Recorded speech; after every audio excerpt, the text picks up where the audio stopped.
Hi, I'm Jonathan Williams, ALEC Chief Economist and Executive Vice President of Policy. Today we've got an exciting new report we're releasing, the very first edition of our ALEC Laffer Report on Economic Freedom, Grading America's 50 Governors. And with me today, I have two of my co-authors of the report, the great Steve Moore and Donna Arduin, longtime friends and free market heroes in the States, working on our shared principles for so many years. So Donna, what an incredible opportunity to work together again on this report. Tell us a little bit about what you put into it in terms of the methodology and maybe some commonalities the top and the bottom governors have. Well, thanks, Jonathan. It has been a pleasure working with both of you again. States are very competitive these days, and even setting aside the pandemic, and when we come out of the pandemic, they'll be competitive again. And we started the report so we can say, what are those things that are in common with the states that are successful economically and those that aren't? And hopefully maybe they can learn from each other and learn from our report. So those commonalities for the states that have been successful and we believe will be successful, already are coming out of the pandemic as more quickly than other states, are good fiscal policies, pro-growth policies. So include things like you would expect tax policy, but not all taxes are the same. So low rate, broad-based taxes. Of course, states that have no income taxes perform better than others, but low-rate, broad-based taxes. And states that continue to improve their tax codes. Spending policy, how much are you spending compared to the size of your private economy? Those things are important, they matter. But some things you might not normally think about. School choice opportunities. Are children able to read if they're stuck in traditional public schools and have no other options for choice? How much unions control state governments makes a big difference.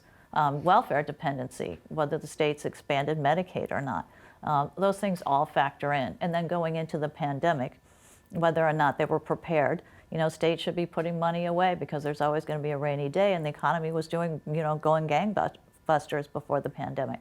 So how prepared were they? And then finally, how they responded to the crisis, not just economically, but also fiscally.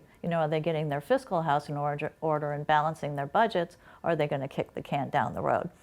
So these states that have had traditionally pro-growth policies seem to continue them, but they can learn from each other, and they can turn things around quickly one way or the other, or just stop moving and watch other states become more competitive and grow ahead of them. So the states that are at the bottom of our rankings are those that generally, traditionally have had poor policies, but we've also seen states drop from high rankings to low rankings fairly quickly if the governors don't continue pro-growth fiscal policies. Such important takeaways from those lessons, such as the states avoiding income taxes, so many of those governors ranking at the top, and just so many of those good lessons in terms of how competitive policy is. You can fall behind simply by standing still, as we often say, from the rich states, poor states rankings. And this has a nice corollary with rich states, poor states, and many of these governors that have followed those same policies have seen, the ranking in the top 10. So before I get to Steve, top and bottom governors. I know we all know Texas loves to be number one. It turns out that was. And Texas is number one again, but there are other wonderfully well-performing states. So it's not just the state; it's Governor Abbott, Governor Kemp in Georgia, DeSantis in Florida, Lee in Tennessee, Kristi Noem in South Dakota, Eric Holcomb in Indiana. I'm going to apologize, leaving a couple out, but we have some terrific governors. And there was a lot of competition for the top, which is great. There was also a lot of competition for the bottom. So clearly, and delineated by those policies that they pursue. And it's not just, this is a state that has traditionally had pro-growth policies. Like I said, I've worked with a number of governors over, the last 3 decades, and I've seen how the state's economy can turn around one way or the other by simply changing those policies. So again, we hope that governors can use these reports so they can emulate each other in the cases where they have good policies, and hopefully they can come out of this pandemic, with an economy that's rolling and with their fiscal house in order. So, Steve, we've talked an awful lot about how President Trump deserves a lot of credit of not nationalizing policymaking during the crisis of this last year. You wrote a lot in the report about the response to the lockdowns of governors taking different approaches for better or for worse, and then also what they did with the CARES Act money coming from Washington. So talk a little bit about the interaction on the federal side with governors. Yeah, well, seldom in American history have governors had a bigger role in terms of our national economy, their state economies, the health of their citizens than in the last year. And as this report points out, there's been just a wide divide in the way governors dealt with this, Jonathan. So, you've got governors like Cuomo in New York and Governor Murphy in New Jersey and my home state of Illinois, Pritzker, just at the bottom of the list because they really just kind of paralyzed their economies.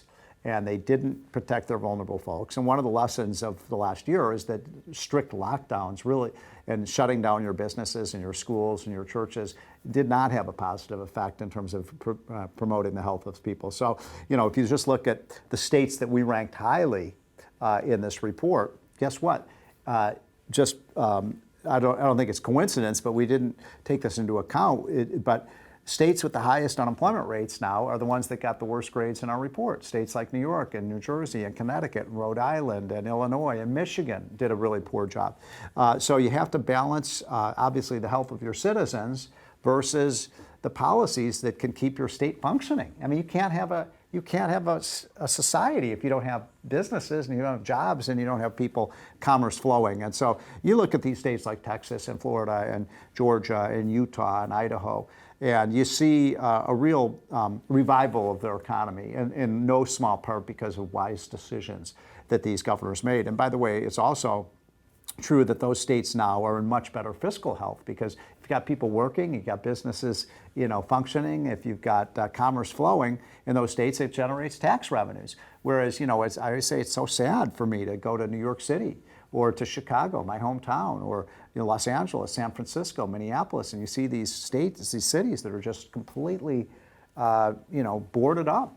And so we got to get the economies up and running. You got to act fiscally responsible. Low taxes matter. And what you're seeing right now is a continuation of what you and I have written about for years, Jonathan, which is people are really leaving these high tax, high regulation states, and they're moving to places that are open. And in fact, that's accelerated in the last year. Florida is picking up 1,200 new people a day.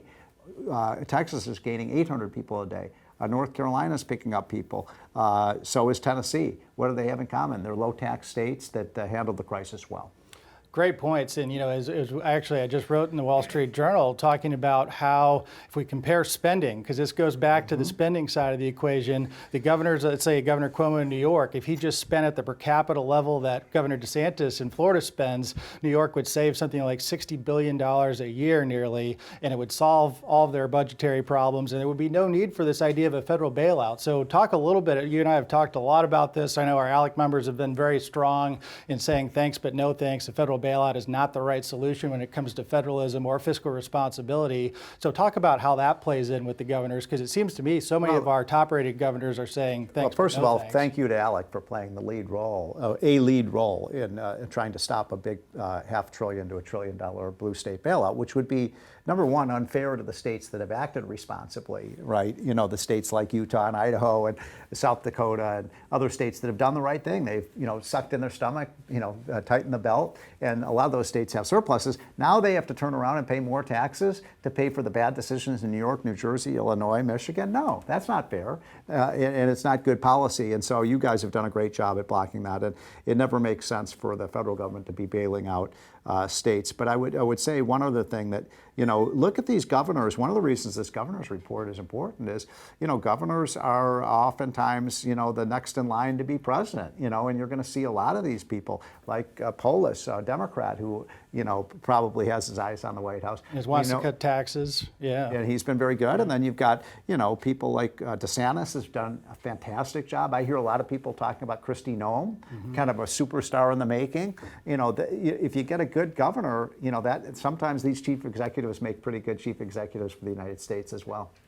Well, there you have it, folks. An incredible new resource for all of you who care how to make your states more competitive, working with your legislative branch and looking at ways to enhance economic recovery in this very difficult time. You can all go to alec.org, alec.org, and also gradinggovernors.org to download this report for free and take advantage of this great amount of research that Donna, Steve, And our you might colleague want to Art move to Laffer a came up state with. that has a good governor and good fiscal policies and low taxes, and that's what's happening around America. Americans continue to vote with their feet to states with lower taxes. You heard it here first. Thanks so much.